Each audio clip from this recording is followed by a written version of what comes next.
And welcome everyone to our OSM community call. It is Tuesday, March 9th, 2021, and this call is governed by the CNCF Code of Conduct. So just be nice to everyone. I think you'll be okay. All right. We got a small but good agenda today. I'll be going over the roadmap for OSM, talking about the latest updates and our latest release for RC.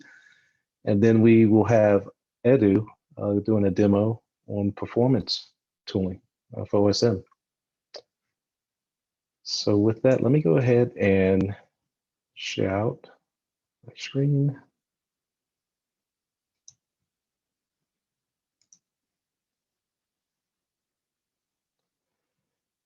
And hopefully I am broadcasting there.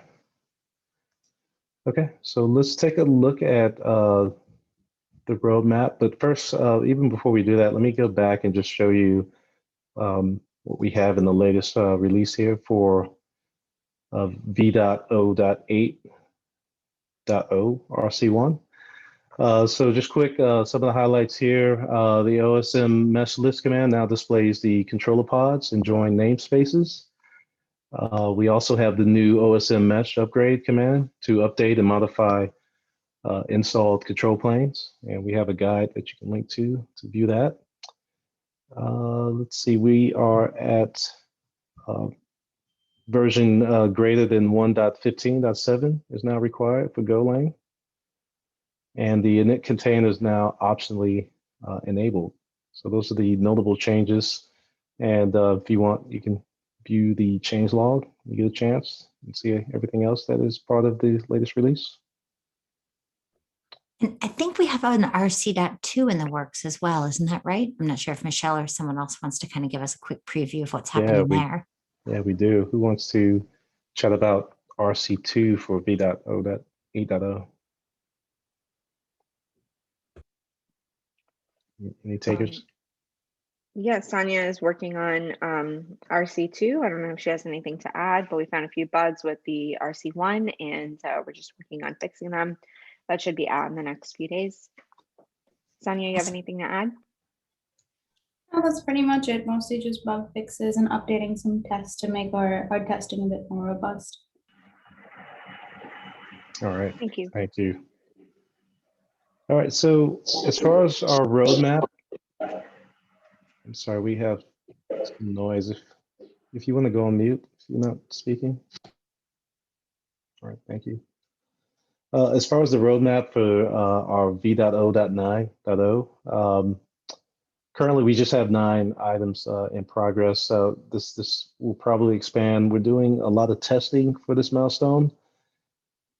And we also are continuing to define what the stable means for the project, as well as you'll see here some update the manual documentation for Route V2 behavior. And I believe what we also have is we're still looking at integration with Flagger, as well as creating our troubleshooting guide. So we're going to be adding a little more content to it as well. That seems to be it for our roadmap, all the highlights. I don't know if any of the other maintainers want to chime in, if I've missed any highlights that we want to make sure people are aware of this call.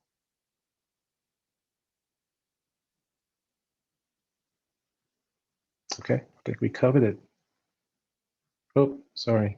Oh, I was just going to say, yeah, you covered it, Phil.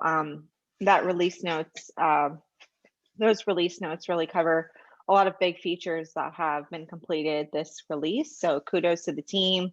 We've had several new folks in the community contribute tests and features. Mesh list command, for example, was from someone whose username starts with Moodit.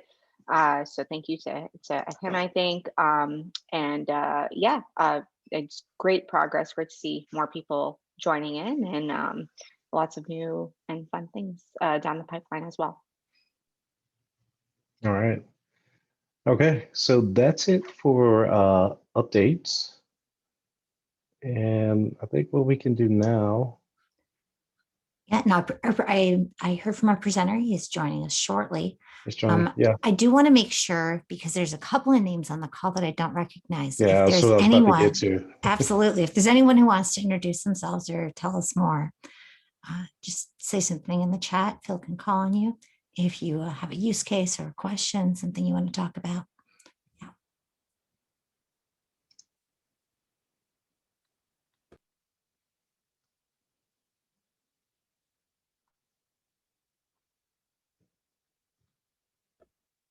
All right.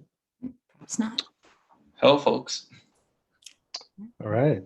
Do welcome. Oh, sorry about that. Like, had some Zoom problems.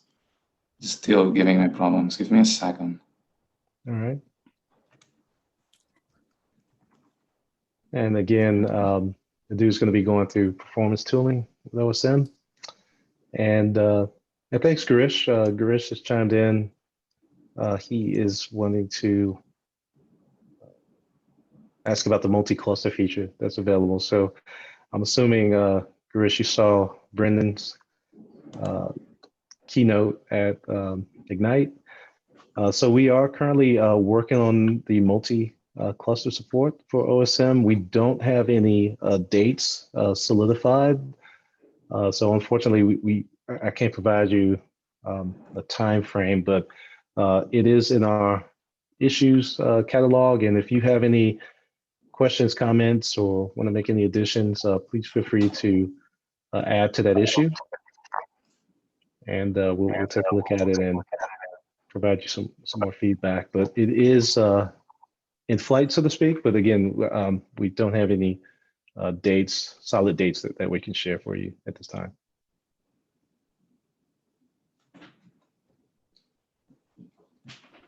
All right. Thanks, Phil.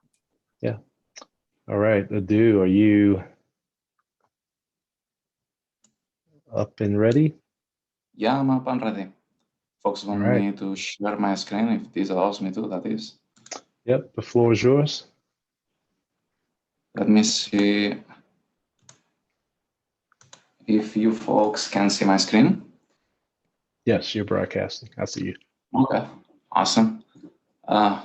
Thanks everyone for actually allowing me to present. This is Edward from Microsoft, and I'm going to talk about a little bit of the mechanisms, tests, and pipelines that we currently have in place to qualify OSM, and also talk a little bit of how we currently are qualifying it in terms of a scale. As a service mesh provider, we are interested in capturing a wide variety of metrics and statistics to better understand how our control plane behaves under certain situations of stress, especially in this case when qualifying the control plane, which will be the main topic that we'll be discussing here. It is also worth mentioning that the service mesh can be exposed to a very large number of use case deployments, configurations, and permutations of its configuration. So even though we have a target subset of scenarios we would like to qualify against, not all is currently implemented, and a lot of work still needs to be done. So for now, actually, our current testing is mostly involved in qualifying the control plane itself. Data plane assessment is to come at a later stage. So what you see here is actually one of the outputs. Like, this is the Grafana dashboard that we have for, this is actually provided automatically out of OSM deployment. And basically the scale testing that we currently hold is implemented through our very end-to-end framework. I can actually show a little bit of how this test ran before. I do not plan actually to run it on the spot because it can take more than 1 hour for the test to finish. But the idea is that basically the test runs and basically we get all the results and everything is posted. And currently we actually hold a single pipeline that runs nightly every day and delivers all the results as strides to both our team's channel, which we hook all the results on. Actually, I can show that too, probably. Or can I? Yes, I should be able to show that.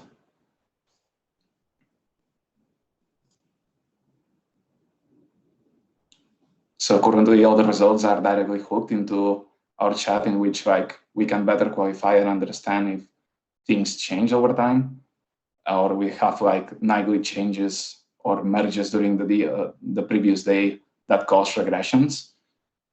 And yeah, this is actually how we deliver the results, at least.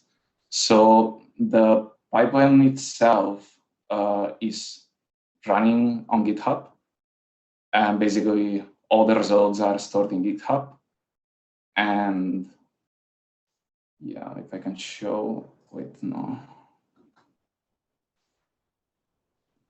Some of the results, including log, CPU usage, and memory and profiling for all the control plane metrics that we are interested in, are currently stored in GitHub. So we have actual historical data to understand how OSM is evolving over time, and we are able to understand which direction and where are the bottlenecks. Specifically, we have additional tools that are being implemented even as we speak.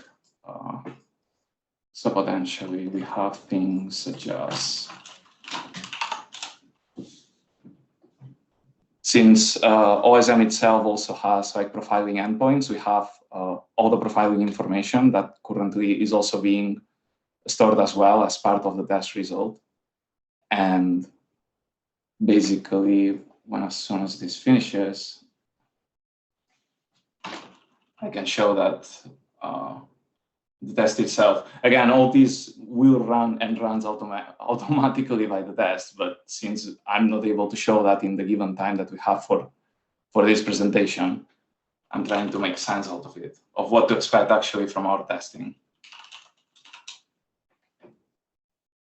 So for example, this is profiling information that we got over time that has been able to help us identify where are our bottlenecks in the current OSM control plane implementation. And in this case, for example, we saw that we had a large number of, not a large number, but like a large chunk of time being used by one of the functions that we have optimized in the later release by the implementation of, for example, routes v2 by Sneha and Michelle. And Kalia, that is. So Edu, I have a question about that. You just mentioned something really interesting, the idea of being able to see bottlenecks. Can you also see them over time? So you can see like this used to be a bottleneck and now it isn't? Or how would you visualize that? So to be able to understand that, like the first step is actually to, like, I think this is iterative. I think we follow an iterative approach where like we get the results and then we first discuss of how these results look like. Like I can remember actually like a couple of months ago, I started a discussion with Sneha and Michelle for the routes v2, in which I could observe that the current iteration for the some of the times that it was taking for us to come up with the configurations, in this case, what I'm displaying here on the screen right now, is how much time it takes for our control plane to come up with the envoy configurations. So one of the results I saw was that for the RDS XDS path, it was taking almost an exponential time to actually come up with this configuration. So iteratively, it's a back and forth with the team where we get the results and we try to understand where the current bottlenecks are at a given time. And later, we discuss actually proper solutions to address them. And basically, since we have these tests running overnight and every day, we can understand how these evolve over time by watching these metrics that we're interested in. And that helps us understand how OSM performs every day in this sense. So it's something that it's dynamic, like every day, like we can watch the results and see how they behave. And if any changes that we produce actually are better or worse for the overall health and performance of OSM. That's great. Does that make Please. sense? Yeah, absolutely. Please continue. So basically, the current test that we currently have it's going to try to scale infinitely a set of resources. And this is a live setup. So basically I run a scale and I pause the test, stopped it, it dumped all the results, it stored all the results in GitHub and posted like the results in Teams. But the idea here is that the data that, most importantly, the data that we are interested in collecting is basically all the data that we want to expose from the control plane itself. Mostly the timings of how much does it take for the certificate manager to issue certificates that we're seeing over here, sidecar injector timings. So basically this is like histograms and time buckets where they signal how many injector hooks happened over time and how much time did they take. This is certificate issuance time, and basically also, and more importantly, on the control plane path, which basically is where our bottlenecks currently are most hovering around, is how much does it take for us to actually compute the XDS updates for each and every proxy.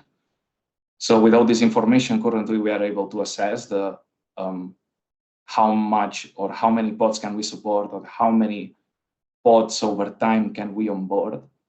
And this is currently at least enough at the given scale that we can operate in to be able to understand what's the direction that we have to take in order to improve OSM as a control plane. Any questions?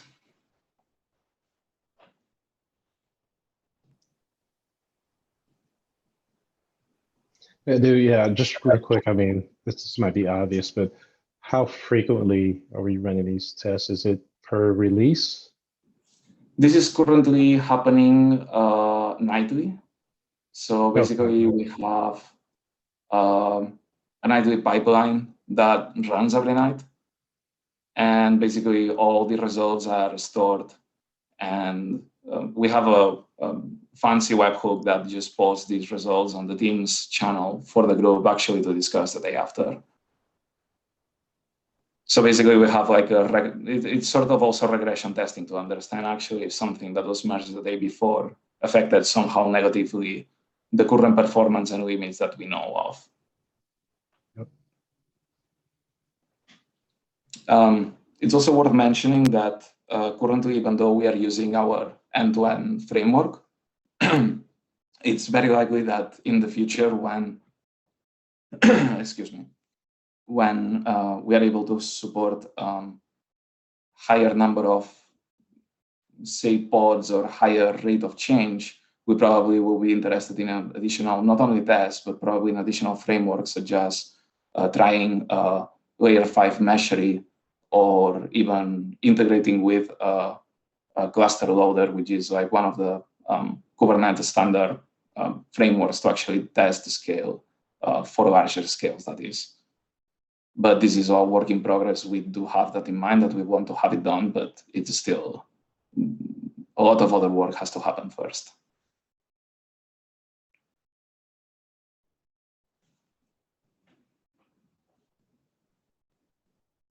Any more questions?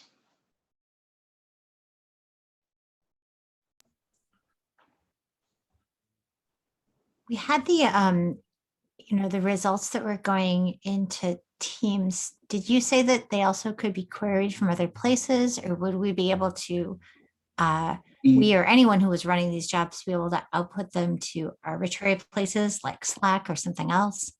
We could implement, so the results themselves are part of the nightly run. So I think the latest run might not have it yet, but definitely the results themselves should be, am I looking at the right thing here? Wait. Yeah, the results should be uploaded and should be present in GitHub. Like we have merge support for logs and additional collection of data for the results themselves. But yes, the idea is that they first are available on GitHub because this is a GitHub pipeline and it's public, so anybody can see them. Second, running a scale is also public, so anybody can run it anytime. And third, well, the integration with Teams is just a fancy way for our current team, which is mostly involved, and we talk through Teams to be able to discuss it. But we can definitely implement other ways of publishing this data if needed through other channels, such as a Slack, for example. I don't think it should be hard at all at this point. All right, awesome. Thank you.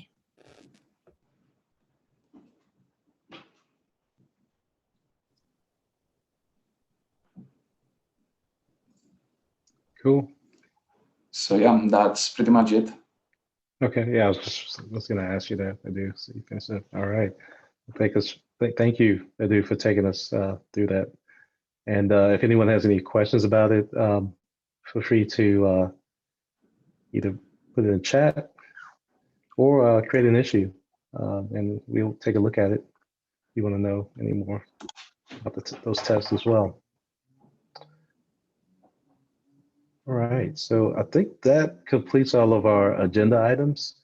I will open it up if anyone has any comments or questions that they may want to ask while we have a good majority of the maintainers on the call.